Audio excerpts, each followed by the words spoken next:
कहानी जो एक्सप्लेन करने जा रहे हैं वो ज़रा हटकर है।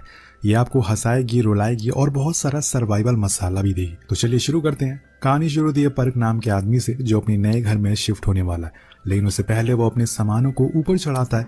पर नीचे एक कार खड़ी होने की वजह से वो क्रेन वहां पर आ नहीं पा रही थी, इसीलिए वो उसके मालिक को कॉल लगाता है जिसका नाम होता है मोनसोई। अब वो आ तो जाता है लेकिन बहुत ही देर बाद आता है और उल्टा पर्क को बहुत बुरा भला सुनाने लगता है, यहाँ तक कि वो तो कार से उसे ठोकने भी वाला था। सही समय पर पर्क वहां से पीछे हट जाता है और उसे कहता है कि तुमने जो मेरा संडे खराब कर दिया है, आइंदा से ध्यान रखना। जब भी मुझे कॉल करना तो याद रखना कि संडे ना हो। अब उसका आज पहला दिन है इस घर में और पहले ही दिन उसकी लड़ाई हो गई, जिस चक्कर में उसकी वाइफ उसे बहुत डांटती है। इसके बाद उसे अपनी पड़ोसन मिस यू भी मिलती हैं जो ऑनलाइन फूड का काम किया करती हैं अपने घर चलाने के लिए, क्योंकि उनके हस्बैंड की मौत हो गई है। अब जाने से पहले वो अपनी बेटे ली को बोल कर जाती हैं कि किसी भी अनजान आदमी से बात मत करना, चाहे कुछ भी हो जाए।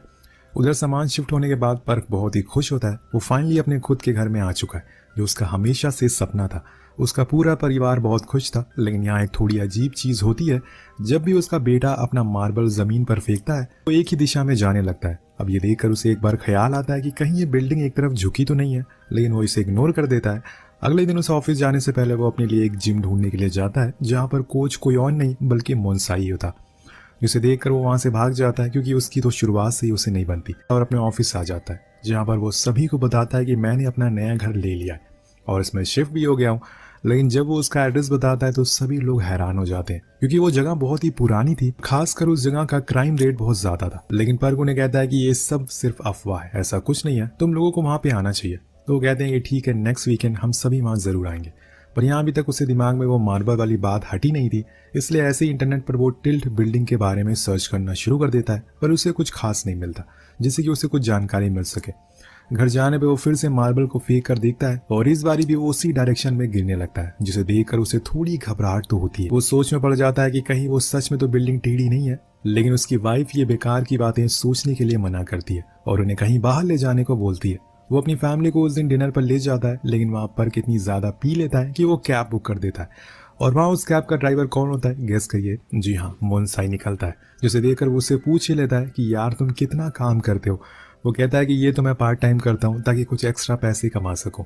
अब अगले दिन पर्क जब ऑफिस जाता है तो उसका कलीग कहता है कि मैं तुम्हारे घर के लिए कुछ प्रेजेंट देना चाहता हूँ। तो पर्क कहता है कि कुछ देने से अच्छा है कि तुम मुझे पैसे दे दो। तो वो उसे पैसे दे देता है और वो उन्हीं पैसों से चेयर लेकर आता है और उस पर बैठकर झूलने लगता है, जिसे देखकर उसकी वाइफ उसका बहुत मजाक बनाती है, लेकिन उसे कोई फर्क नहीं पड़ रहा था। अब उसी दिन तेज बारिश भी होती है, जिसकी वजह से उस बिल्डिंग के पार्किंग एरिया में क्रैक आ जाते हैं, जो असल में इसलिए हो रहे थे क्योंकि ये बिल्डिंग बहुत ही पुरानी है और दोस्तों ये सच में एक तरफ झुकी हुई है। ऐसा इसलिए हुआ क्योंकि इसके नीचे से जो पाइपलाइन गई है उसमें अब लीकेज होना शुरू हो गया है। ये किसी भी समय गिर सकती है, पर अभी इस बारे में बिल्डिंग वालों को कोई भी अता पता नहीं है। अगले दिन जब मोनसोई सोकर उठता है तो देखता है कि लिफ्ट के बाहर एक शीशा टूट चुका है, लेकिन जैसे ही वो उसे छूता है वो पूरा टूट जाता है और ये चीज एक औरत देख लेती है, जिससे उसे लगता है कि ये उसी का काम है और इसीलिए वो उसे ठीक करने को बोलती है। इधर दूसरी तरफ जब पर्क कार को निकालता है तो उसकी नजर नीचे पड़ी क्रैक पर पड़ती है, जिसे उसे लगता है कि शायद ये कुछ गड़बड़ है और इसीलिए वो म्युनिसिपैलिटी को कॉल करता है। पर वो कहते हैं कि हम तभी आएंगे जब सारे लोग राजी होंगे। और जब वो रात में सभी लोगों से बात करने के लिए जाता है तो सभी लोग आपस में ही लड़ने भिड़ने लगते हैं और इसीलिए वो बिना कुछ कहे ही अपने घर वापस आ जाता है। वही मोनसाई अपने बेटी से कहता है कि तुम स्मोक टेरिस पर जाकर किया करो। सारे पड़ोसी कहते हैं कि बालकनी से उनके घर में स्मेल जाती है। उसका बेटा कहता है कि मैं तो स्मोक करता ही नहीं हूँ और उल्टा अपने डैड को ही सुना देता है, मुझे लगता है कि आप ही स्मोक करते हो। नेक्स्ट डे अब पर्क के ऑफिस वाले उसके घर आते हैं, लेकिन जब वो मोनसोई को मिरर ठीक करते हुए देखते हैं तो उस पर हंसने लगते हैं। वो कहता है कि लगता है कि आप लोगों को इस बिल्डिंग के बारे में नहीं पता है, देखो वहां पर क्रैक आ चुकी है। लेकिन तभी पर्क बात को पलट देता है और उन सभी को ऊपर ले जाता है, जहाँ उसका घर उन्हें देखकर बहुत पसंद आता है। वो पूरा दिन पार्टी करते हैं, लेकिन जब उनके घर जाने की बारी आती है तो उसके दो कलीग ज्यादा पीने की वजह से जा नहीं पाते, इसलिए पर्क उन्हें रोक लेता है। नेक्स्ट मॉर्निंग यू को एक अर्जेंट मीटिंग के लिए जाना होता है, इसलिए वो जल्दी से उठता है और जैसे तैसे तैयार होकर निकल जाता है टैक्सी में। लेकिन बीच में उसे याद आता है कि उसका बैग तो घर पर ही रह गया, इसलिए वो वापस से ऊपर जाता है, बैग को ले आता है। लेकिन उसका कैब ड्राइवर बाहर फोन पे ही बिजी था। उधर पर्क अभी भी सो रहा था, इसलिए उसका बेटा और वाइफ दोनों सामान लेने के लिए घर से बाहर जा रहे थे। लेकिन तभी उसकी वाइफ को याद आता है कि वो अपना फोन घर पर ही भूल गई है, इसलिए वो अपने बेटे को जाने को कहती है, तो वो चला जाता है। उधर मोनसोई अपार्टमेंट के सभी लोगों से पानी के बारे में पूछता है, लेकिन कोई जवाब नहीं दे रहा था, जिसका मतलब ये था कि बिल्डिंग में इस समय ज्यादा लोग मौजूद नहीं है, क्योंकि पानी ना होने की वजह से वो सभी अपने रिलेटिव के घर चले गए थे। और तभी वो एक दूसरे घर में पानी के लिए जाता है जहाँ पर ली नाम का लड़का रहता था। ये बच्चा असल में मिस ऊ का बेटा होता है जो कि ऑनलाइन फूड का काम करती थी। जब मोनसाई उसे पानी के बारे में पूछता है तो वो कोई जवाब नहीं देता क्योंकि उसकी माँ ने मना किया है कि किसी भी अनजान आदमी से बात नहीं करे। इसके बाद वो छत पर चला जाता है जहाँ पर उसके खुद का बेटा स्मोक कर रहा था, पर वो उसे देखकर छुप जाता है। बिल्डिंग के साइड में रहने वाले अंकल मोनसाई को पानी दिखाकर उसे टीज करने की कोशिश करते हैं, पर तभी कुछ ऐसा होता है जो उन्होंने कभी जिंदगी में सोचा नहीं होगा। तो उस जगह की जमीन फटना शुरू हो जाती है। जैसे कि मैंने आपको शुरुआत में ही बताया था, इस जगह पर लीकेज हो रही है जिसकी वजह से जमीन में होल बनता जा रहा है, और आज जिसका डर था वही हो जाता है। पूरी बिल्डिंग उस होल में धीरे धीरे करके समाना शुरू हो जाती है। सभी आसपास के लोग बहुत डर जाते हैं और अपनी जान बचाने के लिए भागना शुरू कर देते हैं, लेकिन जो भी लोग बिल्डिंग में थे वो अंदर ही रह जाते हैं और इधर यू जो कि कार के अंदर ही था वो वहीं फंस जाता है। फिर उसकी कार धीरे धीरे करके बिल्डिंग के साथ ही नीचे चली जाती है। पहले तो उसे कुछ पता नहीं चलता कि ये सब हो क्या रहा है, लेकिन जब वो नीचे पर का फ्लैट देखता है तो हैरान रह जाता है। तभी वहां पर आता है जो उसे फौरन बाहर निकालता है, जिसके बाद वो दोनों अपने कलीग यूहान को ढूंढने लगते हैं जो कि बेड के नीचे बेहोश पड़ी थी। इसलिए वो उसे सबसे पहले तो होश में लाते हैं, पर यहाँ पे पर को अपनी फैमिली की टेंशन हो रही थी। वहीं दूसरी ओर हम मोनसाई को देखते हैं जो ढेर सारी मिट्टी के नीचे दबा हुआ था, पर होश आने पे वो उसे बाहर निकालने की कोशिश करते हैं और तेज तेज आवाज लगाता है। उसकी आवाज सुनकर वहां पर तीनों लोग आते हैं क्योंकि यहाँ यूहान को भी अब तक होश आ चुका था। वो सभी मिलकर उसे बाहर निकालते हैं। देन वो पर को बताता है कि मैंने तुम्हारी फैमिली को बाहर जाते हुए देखा है, और ये सुनकर उसे थोड़ा सुकून मिलता है। अब इसके बाद सभी लोग ये सोचने लगते हैं कि क्या पता उनके अलावा इस बिल्डिंग में कितने लोग फंसे हो, इसलिए हमें फौरन और लोगों को भी ढूंढना होगा। लेकिन मोनसाई बताता है कि जब मैं सभी लोगों के घर पर गया था पानी के लिए तो मुझे कोई भी घर पर नहीं दिखा, जिसका मतलब ये है कि पानी ना आने की वजह से सभी लोग अपने अपने घर छोड़कर अपने रिलेटिव के यहाँ गए हुए हैं। अब तभी अचानक से एक दरवाजे से मोनसाई के बेटे सैम बाहर निकलता है और वो अपने चारों ओर चीजों को देखकर हैरान था कि आखिर वो यहाँ पर पहुंचा कैसे। तो उसके डैड उसे बताते हैं कि शायद तुम ही थे जो टेरेस पर स्मोक कर रहे थे, और जिस जगह से तुम बाहर निकले हो वो टेरेस का गेट है। तो वो कहता है कि ठीक है, लेकिन मुझे सर्वाइविंग स्किल आती है कि कैसे यहाँ पर खुद को जिंदा रखना है। मैंने मोबी टीवी चैनल की वीडियोस से सीखा है। सबसे पहले हमें आग जलानी होगी, इसके बाद ऊपर हेल्प के लिए सिग्नल भेजना होगा ताकि उन्हें पता चल सके कि हम जिंदा है। अब सभी लोग उसकी बात को मान लेते हैं और बीच में जाकर एक साथ तेज तेज चिल्लाना शुरू कर देते हैं, लेकिन इसका कोई फायदा नहीं होता क्योंकि ये होल बहुत ही बड़ा था और बहुत ही अंदर। ऐसे किसी इंसान की आवाज ऊपर तक जाना मुश्किल है। अब सभी लोग थक कर बैठ जाते हैं, लेकिन यहाँ पर को बहुत बुरा लगता है। उसके चक्कर में उसके कलीग भी इस मुसीबत में फंस गए और इसीलिए वो उन सभी से माफी मांगता है। अब इनकी मुसीबत कम नहीं हो रही थी कि इसी वजह से तेज बारिश होना शुरू हो जाती, जिसमें आग जलाना मुश्किल हो रहा था। तो मोनसाई पर की चेयर को तोड़कर उसे जला देता और फिर सभी लोग अपने अपने घर से बचा हुआ वहां लेकर आते हैं। वहीं ऊपर हम देखते हैं कि सभी फैमिलीज को अब एक बस में बैठाकर दूर ले जाया जा रहा है क्योंकि उन्हें डर है कि कहीं दूसरी बिल्डिंग भी ना गिर जाए। लेकिन यहाँ पर की वाइफ बहुत परेशान है क्योंकि नीचे पर को इस बारे में पता नहीं है कि उसका बेटा भी अंदर फंसा हुआ है।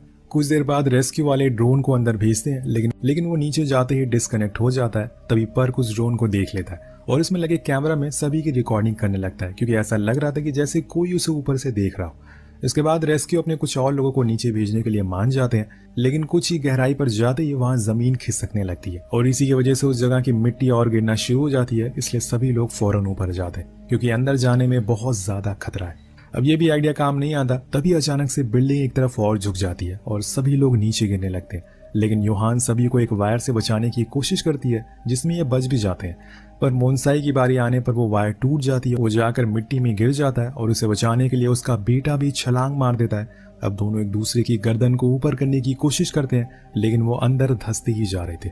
यहाँ मोनसाई अपने सामने अपने बेटे को देखकर रोने लगता है। वो उसके सर को ऊपर करता है ताकि वो सांस ले सके, लेकिन तभी पर्क भागते हुए नीचे जाता है और रूम की विंडो को तोड़ देता है, जिसकी वजह से सारी मिट्टी फैल जाती है। अब वो दोनों रूम के अंदर आ जाते हैं। अब यहाँ दोस्तों पर की होशियारी की वजह से उनकी जान बच जाती है। वहीं ऊपर सभी लोगों को बताया जाता है कि अब साइड वाली बिल्डिंग गिरने वाली है, इसलिए आप लोगों को उसको खाली करना होगा ताकि हम उससे पहले उसे गिरा सके। लेकिन कोई भी राजी नहीं होता, कोई अपना घर नहीं छोड़ना चाहता। तभी एक अंकल उठकर कहते हैं कि हमें ये करना ही होगा, वरना कल को हमारा भी वही हाल होगा जो आज उन लोगों का है, और इसीलिए उस इमारत को भी गिराने का काम शुरू कर दिया जाता है। इधर नीचे एक चमत्कार होता है, वो ड्रोन फिर से चलना शुरू हो जाता है और ऊपर आ जाता है, जहाँ पर सभी लोगों को वो रिकॉर्डिंग मिलती है जो कि पर्क ने और उसके साथियों ने रिकॉर्ड करी थी। उसे देखकर उन्हें अंदाजा हो जाता है कि अभी तक सारे लोग जिंदा हैं। इसके बाद हम मिस यू को देखते हैं जो पर्क की वाइफ से कह रही थी कि रिकॉर्डिंग में सभी लोग तो है, लेकिन उन्हें उनका बेटा दिखाई नहीं दे रहा। वो ऊपर वाले से प्रार्थना करती हैं कि ऊपर वाला उसकी रक्षा करे, और बोलती हैं कि जैसे ही वो ऊपर आएगा अगले दिन वो अपनी शॉप को बंद करेंगे और पूरा समय उसके साथ बिताएंगी। और ये बोलते ही वो रोने लगती हैं। उन्हें डर है कि कहीं उनका बेटा मर तो नहीं गया। दोनों एक दूसरे का साथ देते हैं और हौसला बढ़ाते हैं। इसके बाद नीचे पर्क और मोन्साई एक दूसरे से ढेर सारी बातें करते हैं, जिसमें मोन्साई उसे सॉरी कहता है कि अभी तक वो उसे बहुत ही रूड बिहेव कर रहा था, लेकिन आगे से कभी भी ऐसा नहीं होगा। जिसके बाद वो लोग अपनी पुरानी बातों को याद करके वही इमोशनल हो जाते हैं। तभी सैम देखता है कि ऊपर से कुछ आ रहा है। दरअसल दोस्तों ये रेस्क्यू टीम ने कुछ चीजें नीचे भेजी थी, इनके लिए कुछ खाने का सामान, ऑक्सीजन और एक सैटेलाइट फोन भी, जिससे कि वो ऊपर बात कर सके। यहाँ पर की वाइफ उसे बताती है कि हमारा बेटा नीचे पार्किंग एरिया में फंसा हुआ है। ये सुनकर वो बहुत ज्यादा डर जाता है। तभी हेड बताते हैं कि तुम्हें अपने बेटे को जल्द से जल्द बचाना होगा, वरना कुछ ही देर में उस टनल में फ्लड आने वाला है। वो फौरन अपने लोगों के साथ लिफ्ट वाले एरिया में जाता है, जहां से वो वायर को पकड़कर नीचे जाता है। लेकिन इतने में ऊपर साइड वाली बिल्डिंग भी गिर जाती है, जिस वजह से पर्क नीचे अब फंस चुका है। उसका रास्ता बंद हो जाता है और तभी दूर टनल की दूसरी साइड में उसे अपना बेटा दिखाई देता है, जो कि कार के अंदर था। वो फौरन उसे बाहर निकालता है और दोनों गले लग जाते हैं। वो कहता है कि हमें सैंग वॉन को भी बचाना होगा, लेकिन पर्क ऐसे किसी इंसान को नहीं जानता, तो वो उसका बेटा उसे उनके पास ले जाता है। तो दरअसल दोस्तों ये वही मिस यू का बेटा था। जब पर्क उसके पास जाता है तो वो लेटा हुआ था और उसे देखकर वो समझ जाता है कि इसकी मौत हो चुकी है। उसकी ऐसी हालत देखकर पर्क पूरी तरह से टूट जाता है कि वो उसकी माँ को क्या जवाब देगा। उसके साइड में एक बूढ़ी लेडी भी बैठी हुई थी, जिसे पर्क ऊपर चलने को बोलता है, लेकिन वो मना कर देती है क्योंकि उसने भी अपनों को खो दिया था और अब वो जीना नहीं चाहती थी। उस बच्चे के बाल को काट कर पर्क को देती है और कहती है कि तुम्हें इसे ऊपर जाकर इसकी माँ को देना है। पर्क बहुत ही दुखी होता है, लेकिन उसे यहाँ से निकलना है क्योंकि पानी भरता ही जा रहा है। इसलिए वो अपने बेटे को पीछे बांधकर दूसरे रास्ते से जाने लगता है, जहाँ पर वो टनल के रास्ते से बाहर आता है। उसे एक पाइप को पकड़कर ऊपर चढ़ना था और तभी एक दरार से उसे मोन्साई दिख जाता है, जो इन दोनों को ऊपर खींच लेता है। लेकिन अब पानी भरना शुरू हो गया था, इसलिए लोग फौरन कुछ लाइफ बोट को बनाने लगते हैं। लेकिन तभी इनकी नजर एक वाटर टैंक पर पड़ती है, जो बहकर इनकी ही तरफ आ रहा था। सभी उसके अंदर बैठ जाते हैं क्योंकि वो सेफ है, लेकिन मोन्साई बाहर ही रह जाता है क्योंकि किसी को बाहर से टैंक को बंद करना होगा। उसका बेटा बहुत मना करता है कि डैड ऐसा मत करो, लेकिन वो नहीं सुनते और बाहर ही रह जाते। सबकी जान बचाने के लिए उन्होंने खुद की जान दांव पर लगा दी थी। अब अगले पल एक तेज पानी की लहर आती है और टैंक तेजी से नीचे की ओर जाने लगता और साथ में मोन्सोई भी नीचे जाता है। अब उसे लगता है कि वो नहीं बच पाएगा। इधर टैंक के अंदर सभी लोग को लगता है कि वो अपने आप ऊपर चला जाएगा, लेकिन वो नीचे जाकर कुछ वायर में फंस जाता है। तो सैम सभी को हिलने के लिए बोलता है, जिसकी वजह से वो वायर टूट जाते हैं और ये फिर से ऊपर जाने लगते हैं। लेकिन कुछ वायर अभी भी उस टैंक में फंसे रह गए थे। कुछ समय के बाद एक और मुसीबत आती है, जब इनके टैंक में एक रॉड घुस जाता है, जिसमें से पानी अंदर आ रहा था। सभी लोग बहुत कोशिश करते हैं, लेकिन कोई फायदा नहीं होता। तभी हम मोन्सोई को देखते हैं, जिसने ऑक्सीजन लगा रखी थी और वो अभी भी जिंदा था। वो उस रॉड को बाहर निकालता है, लेकिन वो उस टैंक में आ नहीं पाता। वो कहता है कि जिसकी किस्मत अच्छी हो उसका कोई भी कुछ बिगाड़ नहीं सकता, और यही बात ऊपर वाला सुन लेता है। एक वायर मोन्साई के पैर में फंस जाती है और जैसे ही टैंक वो ऊपर आना शुरू होता है, वो मोन्साई को भी खींच कर ऊपर ले आता है। कुछ ही देर बाद दोनों ऊपर आ जाते हैं। अब टैंक में पानी भरना शुरू हो गया था, लेकिन सही मौके पर मोन्साई टैंक का गेट खोल देता है। उसे जिंदा देखकर सभी लोग बहुत खुश होते हैं, खासकर उसका बेटा। अब ऊपर सारे रेस्क्यू वाले इनके टैंक को देख ले नीचे फेंकते हैं, जिसकी मदद से सबकी जान बच जाती है। सभी लोग अपने परिवार से मिलकर बहुत खुश थे, लेकिन एक इंसान थी जो अपने बेटे को ढूंढ रही थी, मिस यू। पर्क उसके पास जाता है और उसके बेटे का बाल उसे देता है। उसे देखते ही वो पूरी तरह से टूट जाती है और रोने लगती है। अगर वो उन्हें ये ना सिखाती कि किसी अजनबी से बात ना करो, तो शायद आज वो जिंदा होता। यही सोच सोच कर वो बहुत ज्यादा रोती है, लेकिन सभी लोग उन्हें संभालते हैं और इसी के साथ ये कहानी यहीं खत्म हो जाती है। तो आपको कहानी कैसी लगी नीचे कमेंट करके जरूर बताएगा। मिलते हैं अगली वीडियो में। पीस।